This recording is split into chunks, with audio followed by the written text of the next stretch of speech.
Dans cet épisode de Carnet de route, Tianran est à la recherche de l'un des plus grands mystères de la Chine, la civilisation perdue de Sanxingdui.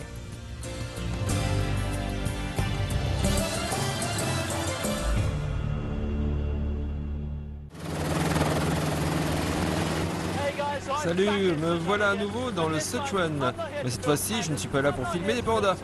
Je ne suis pas là pour filmer la fondue sichuanaise. Tout ça, c'est déjà fait. Je suis ici pour retrouver une ancienne civilisation. Allons-y.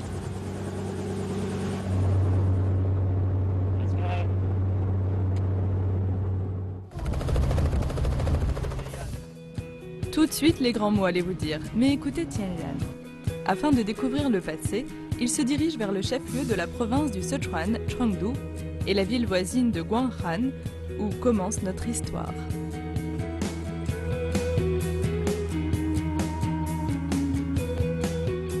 Nourrie par la plaine fertile de Chengdu, cette région est un centre d'activité humaine depuis des millénaires. Mais ce n'est que récemment que les archéologues y ont découvert quelque chose d'incroyable, les restes d'une civilisation inconnue jusqu'alors.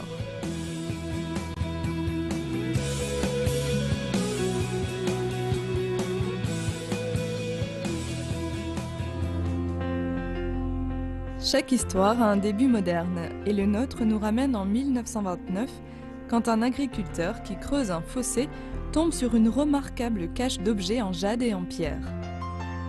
Les experts identifient le site comme appartenant à une ville vieille de plus de 3000 ans, Sanxingdui.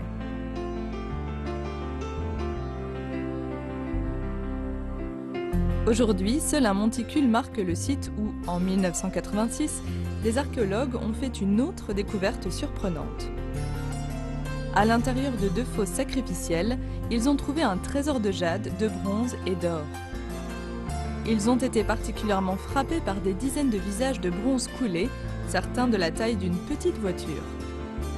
Leur mode de fabrication complexe et leur style étaient inédits en Chine. C'est ainsi qu'ils ont trouvé la ville de l'âge du bronze de Sanxingdui.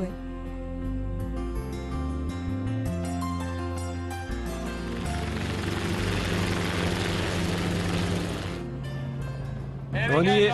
Voici Sanxingdui. Le musée se trouve ici. Et là-bas, il y a le site des fouilles où ils ont trouvé cette civilisation on ne peut plus mystérieuse. Quand ils ont mené des fouilles dans les fosses sacrificielles, ils ont constaté que la plupart des éléments à l'intérieur avaient été délibérément brûlés, certains en étaient même méconnaissables. Ce qui amène à la question suivante, pourquoi ?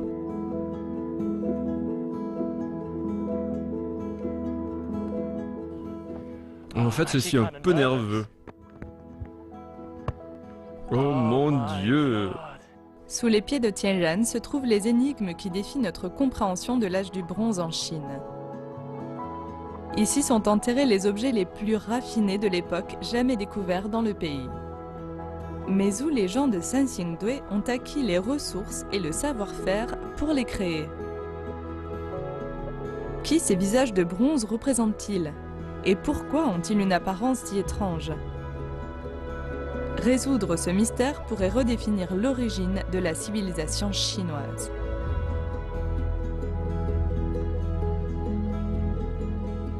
Au nord du site se trouve un musée. C'est là que Tianran commence sa quête.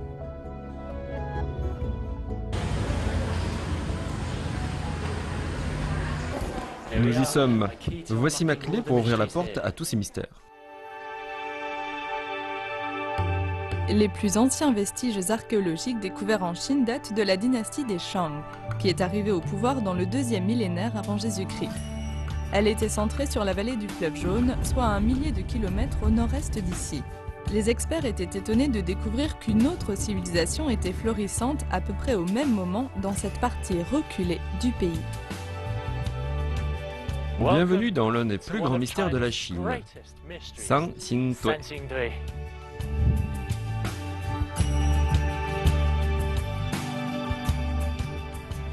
Des collections complètes des objets déterrés de Sanxingdui sont exposées dans 2 salles du musée. Elles révèlent un monde inconnu jusqu'alors et rempli de croyances apparemment étranges et de gens qui l'étaient encore plus.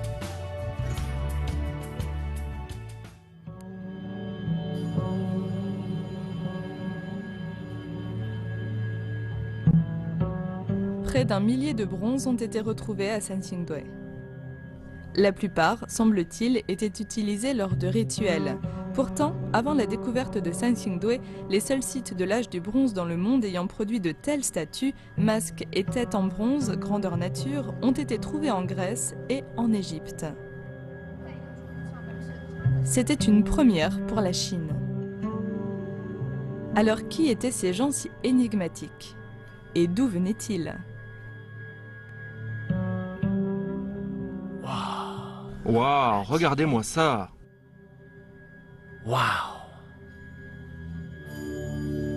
La plupart disent que ce sont les yeux qui vous attirent. Leur forme rappelle ceux des escargots et ce sont de longues fenêtres ouvertes sur l'âme de cette civilisation perdue. Quel visage mystérieux! Vous savez, c'est le plus grand masque de bronze de son temps. Et son visage est plein de mystères, plein de secrets. Comment l'ont-ils fait? D'où vient ce masque? Qui l'a fait? Et peut-être plus important encore, pourquoi l'ont-ils fait?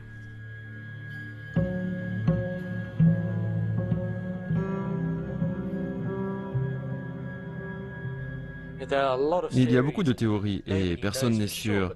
Mais certains experts disent que ce masque a été fondu à l'image d'un des rois légendaires de Sansingdui, une figure semi-mythique appelée Zhansong.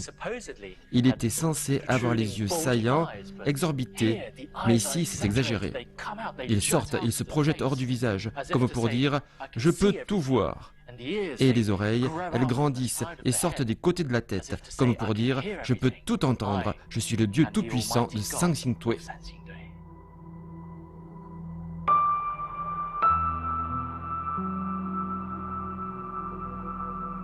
Une grande partie de l'histoire la plus ancienne de Chine se base sur des mythes. Mais à Sansingdui, certains faits ont été identifiés derrière la légende. Nous savons maintenant quelle était la capitale du royaume de Shu, un rival méridional de la puissante dynastie des Shang dans le nord. C'est l'époque où Stonehenge est érigé en Grande-Bretagne et où l'alphabet est encore à ses balbutiements. C'est une époque qui coïncide avec la Troie d'Homère. Ce qui était considéré comme une légende s'avère maintenant être la réalité.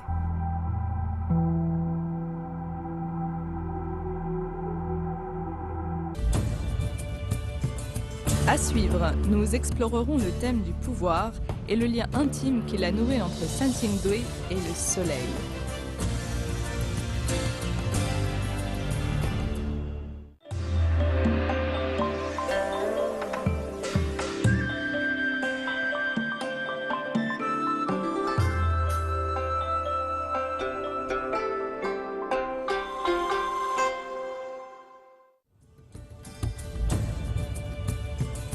Dans cet épisode de Carnet de route, Tianran est à la recherche de l'un des plus grands mystères de la Chine, la civilisation perdue de Sansingdui.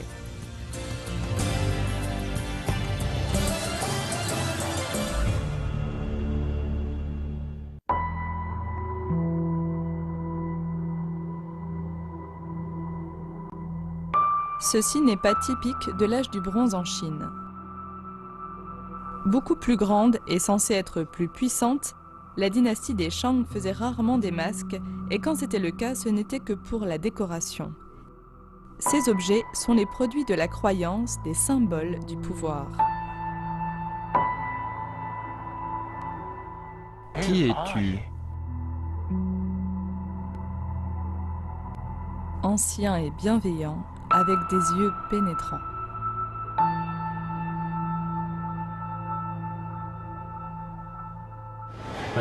Quand ils ont découvert Sansingdui, ils ont trouvé près de 60 de ces incroyables têtes de bronze. Elles ont plus de 3000 ans et pourtant elles sont si délicates. Mais je pense que les particularités probablement les plus frappantes de ces têtes, ce sont les yeux et le nez. Ils n'ont pas l'air chinois, ni occidental. Certains disent même qu'ils ont l'air extraterrestres. Parmi ces têtes de bronze, les plus impressionnantes sont probablement celles qu'ils ont retrouvées couvertes de feuilles d'or.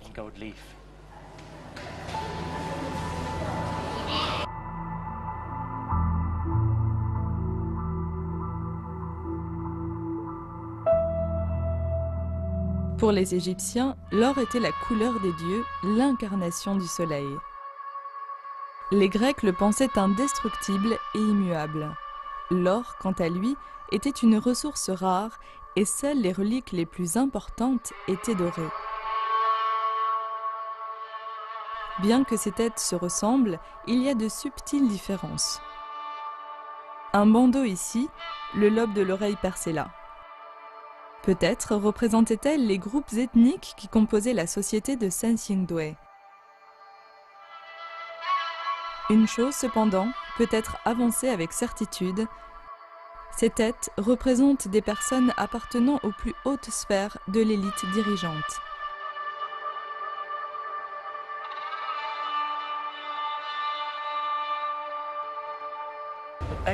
Les experts estiment que ces têtes représentent les chamans qui occupaient des positions de pouvoir dans la société théocratique de Sensingtwe. Chose intéressante, 6 d'entre elles ont été retrouvées avec le visage recouvert de feuilles d'or. Le fait est que la Chine n'utilisait pas vraiment l'or. À la même époque, l'Égypte antique utilisait l'or. La Grèce antique utilisait l'or. Mais jusqu'à ce jour, ce sont les seuls masques en bronze dorés trouvés en Chine.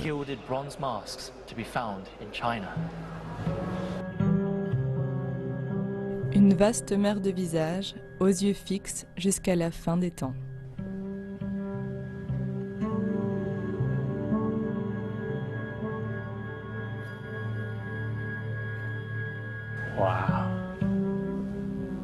C'était une personne importante. On s'en rend surtout compte quand on est à ses pieds et qu'on le regarde d'en bas. Il était d'ailleurs destiné à être vu ainsi. À l'époque où il était fabriqué, c'était la plus grande statue en bronze d'un être humain. Et dans ses mains surdimensionnées, certains disent qu'il tenait un navire rituel, peut-être une défense d'éléphant, ce qui signifie qu'il était incroyablement important. C'était peut-être le chaman et dirigeant de Sensingtwe. Et cette statue est un témoignage de sa puissance.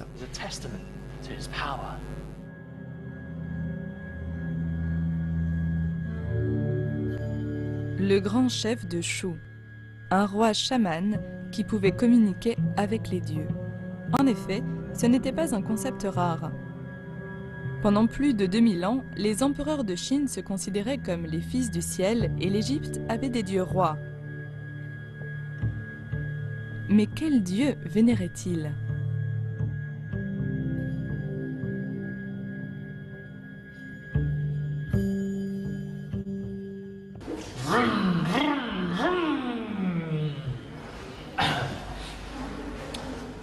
Ben quoi, ça aurait pu être une très grosse voiture. Ce que nous savons, c'est que c'est une roue solaire en bronze. Et au temps de Sensingtwe, le culte du soleil était répandu à travers le monde, car c'était une époque où l'agriculture devenait la principale forme de survie pour beaucoup de gens. Et ici, à Sensingtwe, le symbole du soleil peut se retrouver sur plusieurs objets, comme ceux représentant des oiseaux, des chamans et des coiffes de bronze. Le message est clair, l'homme travaille de concert avec la nature. Pendant l'âge du bronze, le soleil devient la divinité la plus importante, un symbole de la vie et de la fertilité, adoré par toutes les grandes civilisations.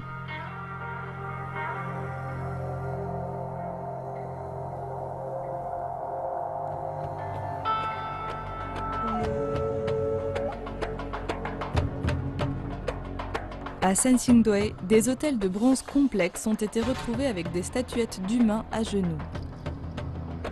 Celles-ci représentent probablement des chamans ou des ministres de haut rang lors des rituels les plus importants. Leur posture suggère qu'ils font des offrandes aux dieux, ou peut-être qu'ils sont eux-mêmes des offrandes.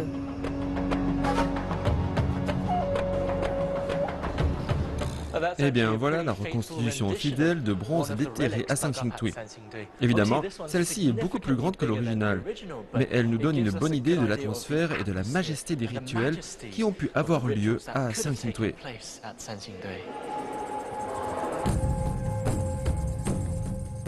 Beaucoup d'armes rituelles ont été découvertes dans les fosses sacrificielles. Des os carbonisés de porc, de moutons et de bovins ont été retrouvés, mais aucun reste humain. Un fait intéressant, certains masques ont été retrouvés avec des traces de cinabre et de pigments noirs sur eux. Cela suggère-t-il qu'on voulait ainsi leur donner la vie?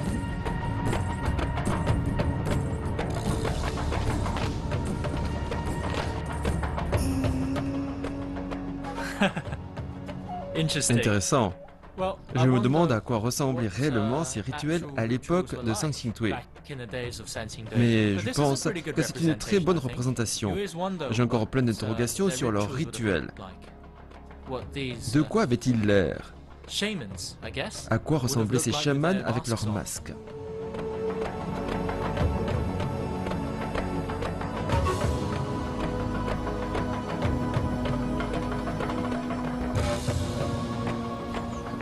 Bonjour. Vous êtes fatigué? C'est un spectacle impressionnant. La chorégraphe, c'est vous? Oui, On dirait que vous vous êtes inspiré de Sansingtui. certainement. C'est une passion que j'ai depuis plus de 10 ans. 10 ans, c'est long. Faites-vous évoluer ce spectacle? Oui, chaque fois que nous dansons, nous faisons ressortir des émotions différentes. Cette danseuse est avec moi depuis qu'elle est petite. Votre chaman? Oui, oui. Ça fait plus de 10 ans que je me produis et j'aime chaque instant. Y a-t-il d'autres types de danses masquées dans la province du Sichuan? Oui, mais sans rapport avec Sansingtui. Donc vous êtes unique. C'est ça. Je ne vous dérange plus. Allez, reposez-vous bien.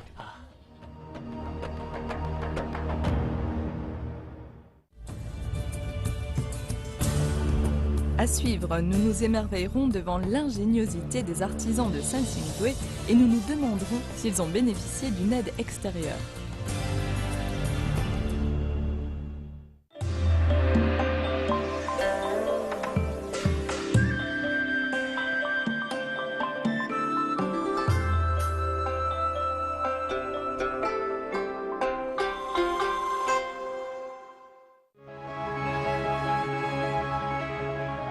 Nous savons maintenant que Sansingtui était autrefois la plus grande ville du sud de la Chine. Elle était même plus grande que Babylone, la ville la plus peuplée du monde à l'époque. Elle était le siège d'un pouvoir qui rivalisait avec la capitale de la dynastie des Shang dans la vallée du fleuve Jaune. C'était le centre politique, commercial et spirituel du royaume de Shu. Nous sommes maintenant à Yueliangwan.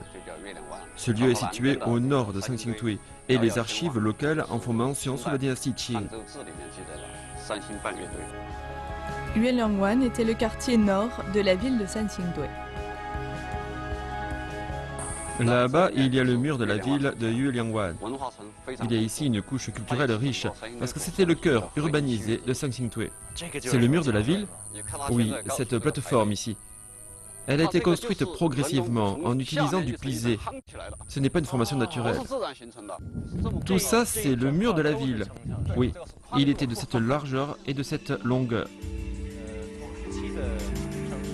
C'est ici, en 1929, qu'un agriculteur est tombé sur des vestiges de la ville perdue de Sansingtui. En 1999, nous avons découvert une section du mur de Yueliangwan. Et il se trouve là-dedans? Oui, on l'a bissecté pour examiner les strates. Sansingtui atteint l'apogée de sa puissance autour des 2e et 1er millénaires avant Jésus-Christ. Les scientifiques estiment cependant que la région était déjà peuplée il y a 5000 ans. La preuve se trouve dans le mur.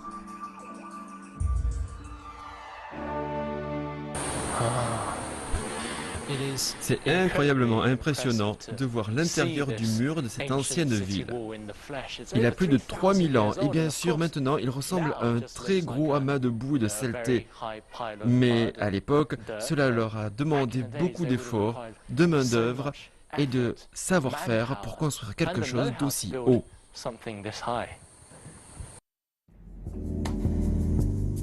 La poterie est la marque d'une civilisation en développement. Et sur certaines, on a trouvé des inscriptions primitives, les premiers signes d'une langue écrite.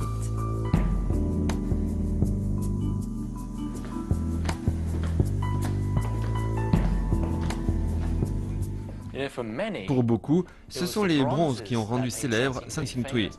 Mais en fait, c'est le jade qui a permis la découverte de cet endroit. Pour les anciens Chinois, le jade n'était pas nécessairement un type de pierre.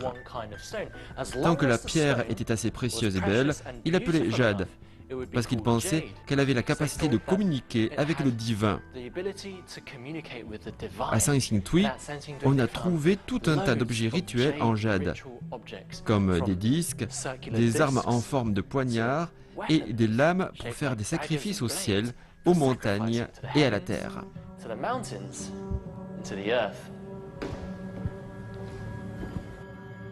Les anciens croyaient que le jade était un condensé d'univers. La découverte de tant de jade, près d'un millier, suggère que Sanxing Dui était tout aussi sophistiqué que la dynastie des Shang. À Sanxing Tui, on a trouvé des défenses d'éléphants. Vraiment? Oui. Beaucoup d'entre elles ont été découvertes dans la fosse sacrificielle numéro 2. Beaucoup étaient pourries quand on les a découvertes. Si on trouve autant de défenses ici, cela montre que Sanxing Tui avait des liens commerciaux solides. On a également trouvé de nombreux kauris. Ce sont des coquillages originaires de l'océan Indien et qui étaient utilisés comme monnaie. Cela signifie que pendant la période de Sanxing Tui, il devait y avoir une route reliant l'océan Indien au royaume de Shu.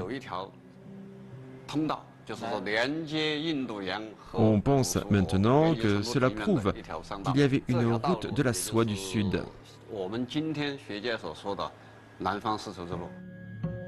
Un lien entre Sanxing Dui et l'Ouest. Quelle idée alléchante!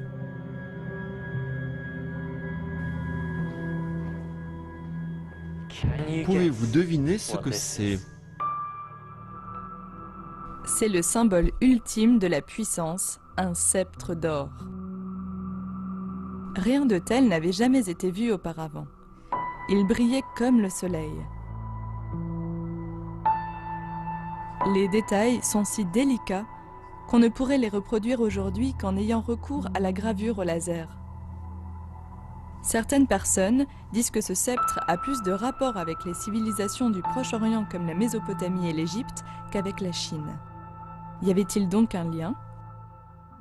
Lorsque les experts l'ont trouvé, ils n'avaient aucune idée de ce que c'était. Ils pensaient que c'était une ceinture d'or, parce qu'en Chine, le symbole traditionnel de l'autorité a toujours été un chaudron en bronze appelé ding. Les sceptres sont des objets de l'Ouest. Trouver un tel sceptre en Chine est une anomalie totale.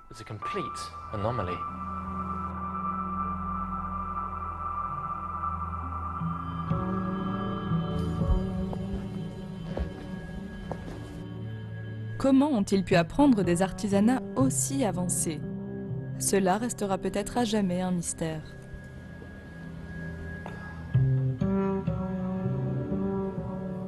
Quel chef-d'œuvre! Voici le grand chef-d'œuvre de Sanxing Dui. Un arbre divin au centre de leur monde.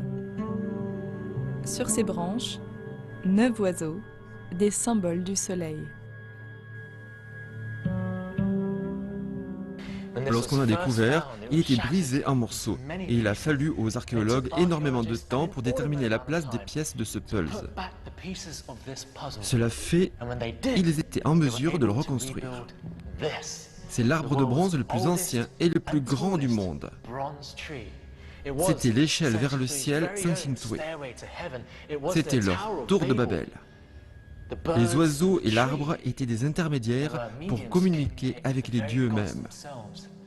L'artisanat était si délicat qu'aujourd'hui, quand je me tiens ici, je ressens toujours ces mêmes sentiments de crainte, de respect et de solennité que j'aurais ressentis il y a 3000 ans.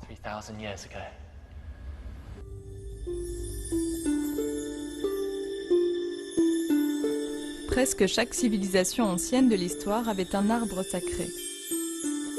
Pour certains, il représentait la vie, tandis que pour d'autres, c'était le monde lui-même. Un texte de la dynastie des Han, il y a quelques 2000 ans, fait référence à un arbre légendaire sur lequel étaient posés 10 oiseaux. Chaque jour, l'un d'entre eux s'envole dans le ciel pour devenir le soleil. Lorsque l'arbre de Sansingdue a finalement été reconstitué, sa cime manquait. Y avait-il un 10e oiseau?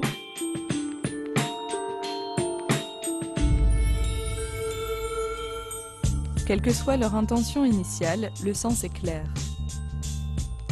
Des statues avec des jambes humaines et des pieds d'oiseau. La fusion de l'homme avec la nature.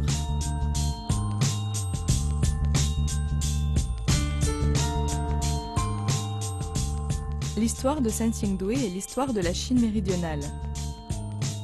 La leur était un conte d'harmonie et de coexistence, le désir de ne faire qu'un avec les dieux.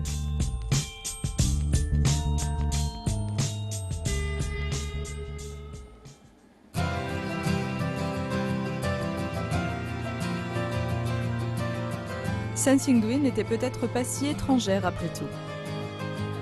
En fait, il se peut que ses habitants étaient typiquement chinois, leurs idéaux ayant plus tard façonné des croyances comme le taoïsme, ainsi que l'ouverture d'esprit et la mentalité coopérative du sud de la Chine. Aujourd'hui, le nom Shu existe encore pour désigner sous forme abrégée la province du Sichuan.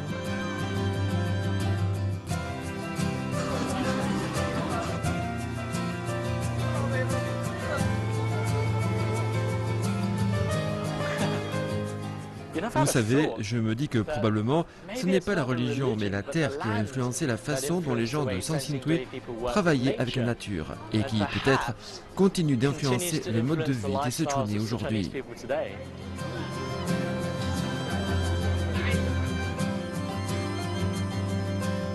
Allez mon frère, je te ramène chez toi.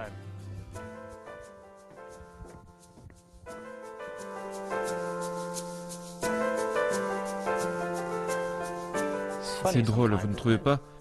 Certaines des grandes découvertes archéologiques du monde ont été faites fortuitement. Personne ne pouvait s'attendre à ce qu'il y a tant d'années, un agriculteur creuse son propre système d'irrigation et permette ainsi de découvrir une civilisation perdue qui allait changer la face de l'histoire chinoise pour toujours. Et tout cela simplement grâce à un masque de bronze.